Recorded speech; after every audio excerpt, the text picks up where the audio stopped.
So welcome back friends, welcome to quarantine classes. So the topic we are discussing was human reproduction, and today the topic that we are going to study is fertilization. Right. So if you remember, in the process of spermatogenesis, the male gamete was produced, right? Similarly, in the process of oogenesis, that is the formation of female gamete, the female gamete was also formed.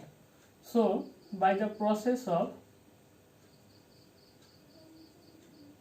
spermatogenesis, the haploid male gamete, that is the sperms were produced. Similarly, in the process of oogenesis, the female gamete,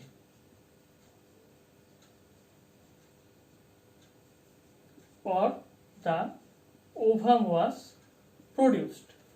Now, what will happen? The union of two different gametes, that is the male and female gamete, will be induced. So, the process in which the male and the female gamete fuses together to form a zygote, twice and diploid zygote, is called fertilization. This is the background of this concept. Now see, if you remember that in the female reproductive system, suppose this is female reproductive system, these are two ovaries, right? This is the uterine cavity, and this is the lining of the uterine cavity, that is the endometrium. As we have studied already that in every month from either of the two ovaries, ovum or an egg is released. So, when the egg is in the fallopian tube, the chance of fertilization is maximum, or the ovum remains in the fallopian tube for approximately about 2 days, and here the chance of fertilization or the fusion of sperm and ovum is maximum.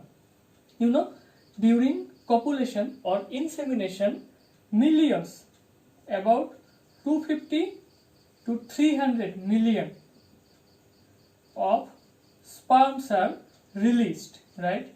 Sperms are released in the female reproductive tract, right? So, the sperms, they will simply swim through the reproductive tract of the female, through the vagina, and reach the uterus. And from the uterus, they will now slightly move on towards the fallopian tube, right? Where they will finally meet up with the ovum or the egg, and they will finally, remember, only one sperm out of this 250 to 300 million sperms will eventually fuse with the ovum to form a diploid zygote. This is the idea behind this. Now, see, the female reproductive tract, inside the pH of the female reproductive tract is slightly acidic, right? So, there are many challenges for the sperm. The first one is, number one, first of all, the pH of the female reproductive tract is acidic, right? And due to the acidic environment, most of the sperms will die. So, the acidic pH of, you can say, vagina will kill most of the sperms. Secondly, some of the sperms will follow the wrong path, right? Or they will simply get stuck in the uterus or in the cervix region. They will not able to reach the ovum also. So they will be trapped. Some of them will be trapped.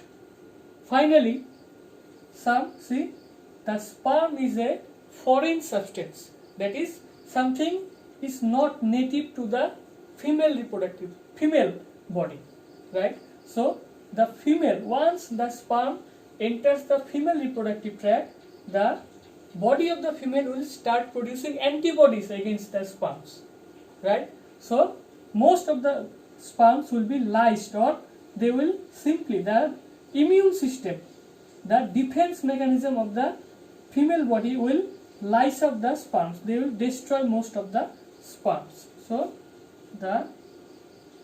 you can say the immune system of the female. So these are the challenges for the sperms. The sperms has to face these kind of challenges. The acidic environment of the vagina will kill some of the sperms. Some of the sperms will get trapped. They will not be able to move or swim.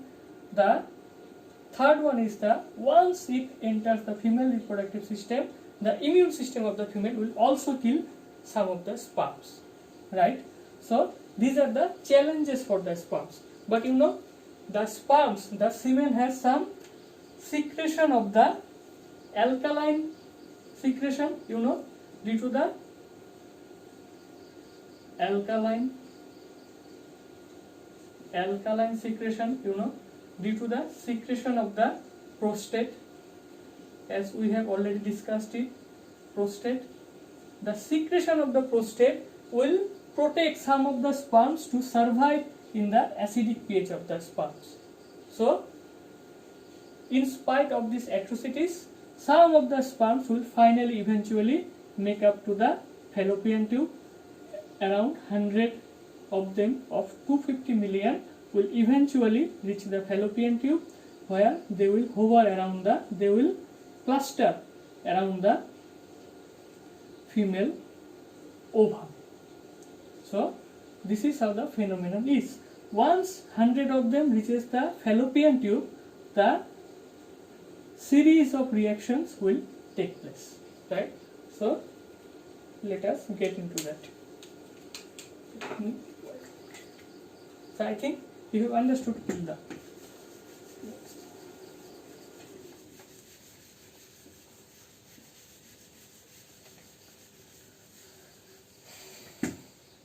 so suppose this is the egg. If you see the egg, suppose around 100 of sperms have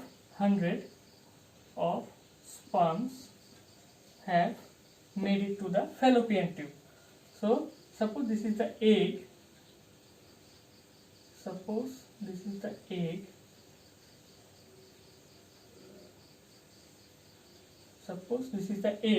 Now many sperms, around 100, will just hover around or cluster around the ovum like this.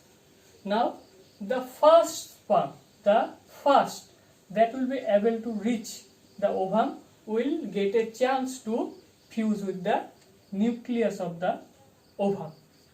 Now what will happen? These sperms, the first thing that will happen is known as capacitation. This is a very interesting thing. Capacitation. So what do we mean by capacitation?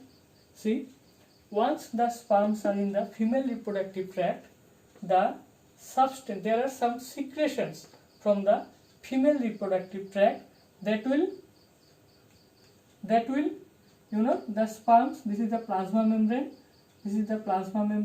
and here are the acrosome having the enzymes or the hydrolytic enzymes, right? So the sperm, what will happen? There are some secretions from the female reproductive tract. They will remove the plasma membrane region around the acrosome, so that the acrosome is now ready to release the enzymes.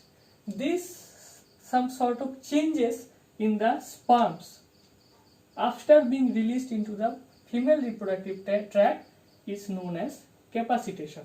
So once the sperms enter inside the female reproductive tract, some secretions of the female reproductive tract removes the plasma membrane region just around the acrosome, right? So that the acrosome becomes active. Now the acrosome is loaded and it can easily release the enzymes. So these changes in the conformation of the sperm is known as capacitation. This is a very interesting phenomenon. Now after the sperms have activated acrosome, they will simply move towards the ovum and they will inch closer. Now there is a interesting phenomenon between the ovum and the sperm. What is it? Let's say it is the ovum and these are the sperms. Now there will be a recognition system. See, in the ovum, the surface of the ovum has a glycoprotein substance. This glycoprotein substance is known as fertilizin. Fertilizin.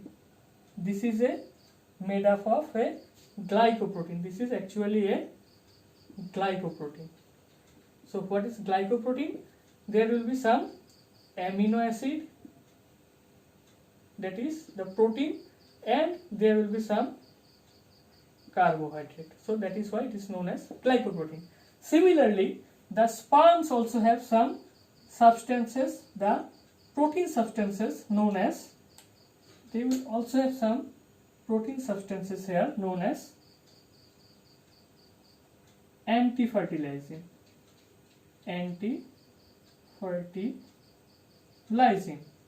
So now there will be a confirmatory reaction, that is just like the enzymes lock and key theory.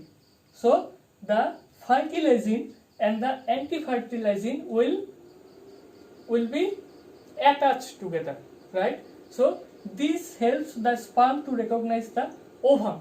And see, if this sperm belong to a particular species like human, and if this ovum is also from a species of human, only then the reaction will be possible.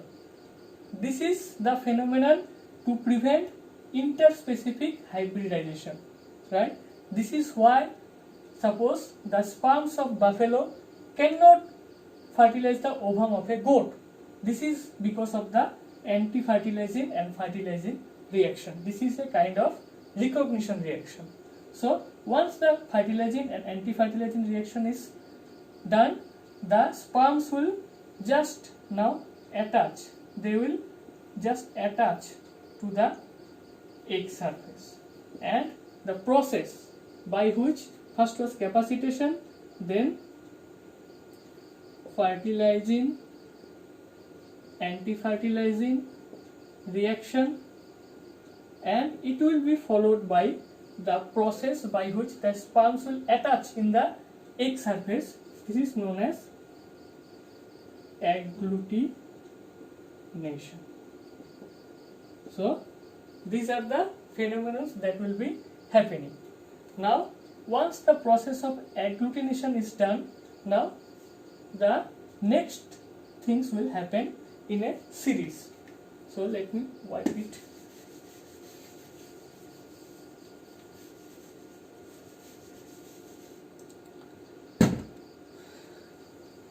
Now if you see the diagram of the ovum, there are specially two membranes, right? The inner membrane, that is a tough membrane. This is called the inner membrane, which is really hard membrane, and there is another membrane.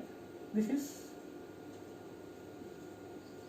a rather loose one.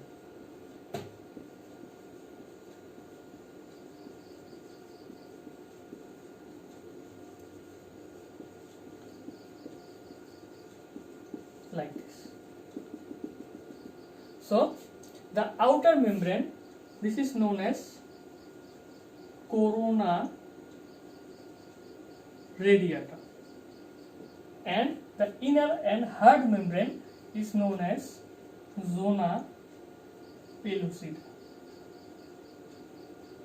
And inside the zona pellucida there will be a space called previtelline space, and inside the previtelline space there will be the actual nucleus or female gamete, female nucleus. So suppose the sperm has just made it to the surface, and by the process of agglutination it has able to attach to the egg surface. So it has able to attach to the egg surface like this. Now what will happen? There will be some reactions, as I have already told you, the head of the sperm is actually acrosome, known as acrosome, and the acrosome has some certain enzymes, right? What are those? There are actually 3 sperm enzymes. One was hyaluronidase, if you remember. Second one was acrosine, and the third one was corona penetrating enzyme. What are the functions of these enzymes? These 3 enzymes are very essential. Once the process of agglutination is done, that is, once the sperms have been able to attach it to the egg surface, the acrosome reaction will take place, and the plasma membrane near the head of the sperm will be dissolved, and the acrosome enzymes will be released. So what is the function of corona penetrating enzyme? Simply they will penetrate or wipe out the corona radiata layer of the ovum, and the sperm will just come to the next, that is the zona pellucida. Again the acrosine will lyse up the zona pellucida, it will digest the zona pellucida, and the follicle granules will be digested by the hyaluronidase enzyme. So once the zona pellucida layer is digested, the sperm will now advance. The sperm will now come here in this position. So it will finally come into this position, having the male nucleus. So once the zona pellucida layer is lysed, simply the plasma membrane region of the sperm head will fuse with the plasma membrane of the egg surface like this. So the plasma membranes will fuse together, right? So after digesting the zona pellucida, the plasma membrane of sperm and the plasma membrane of the egg will just fuse together, and once these 2 plasma membranes are fused, one interesting thing will happen. What is it? See, there will be some change in the polarity, or there will be sudden depolarization of the egg membrane, and suddenly inside the egg there are some cortical granules, right? There are some cortical granules. They are known as cortical granules. These cortical granules will also fuse, and once these cortical granules will fuse, they will release an enzyme known as cortical enzyme, and the cortical enzyme will bring about the hardening of the layer. So this layer will be very much hard. So the zona pellucida layer will become very hard, and it will not allow any sperm, any other sperm to penetrate the membrane. This is very interesting. Once a sperm has fused with the membrane of the ovum, there will be sudden change in the polarity, there will be depolarization, and this will bring about the releasing of the cortical enzyme, and cortical enzymes will suddenly harden the zona pellucida layer of the egg so that no other sperm can come and fuse with the ovum. This phenomenon or this mechanism prevents the phenomenon of polyspermy. See, polyspermy. So the polyspermy will be averted by this mechanism. Remember, the sperm has n number of chromosomes, the egg has also n number of chromosomes. If more than one sperm fertilizes the ovum, what will happen? There will be n plus n or even more, and it will be dangerous, right? So in order to maintain the chromosome number constant, this prevention of polyspermy or hardening of zona pellucida is very essential. So once the plasma membranes of sperm and the egg has been fused, the sperm will donate its nucleus to the ovum, and it will finally fuse with the nucleus of the egg, and this phenomenon is finally termed as fertilization. This is the process by which, this is the process in detail, so the sperm and egg will produce to form a diploid zygote, and the phenomenon is known as fertilization. So what is the story? First of all, the around 250 to 300 sperms are released, out of which most of them die. Only 100 of them remain, and there is a change in the conformation of the sperm known as capacitation. Once capacitation is done, there is a recognition reaction between the sperm and the ovum, so that sperm of a particular species can only fertilize the ovum of that particular species, right? So once the fertilizing anti-fertilizing reaction is done, the sperms will simply attach to the egg surface known as agglutination. After the agglutinations, what will happen? The acrosomal reaction will begin. Acrosomal reaction will begin. So what will happen? The acrosome having these enzymes will be released, the corona radiata layer will be digested, the zona pellucida layer will also be digested, and once the plasma membrane of the egg fuses with the plasma membrane of the sperm, it will suddenly change the polarity of the egg surface, and cortical enzymes will be released, and then the hardening of the zona pellucida will take place, so that no other sperm can fertilize it more. So this is how the polyspermy is prevented. Now the sperm nucleus will be donated to the egg, and these two nucleuses will fuse together, and this phenomenon is known as fertilization. And after the event of fertilization, the zygote will be formed. From the zygote, the embryo will develop, and from the embryo, finally a new human being will be formed. This is how the phenomenon is.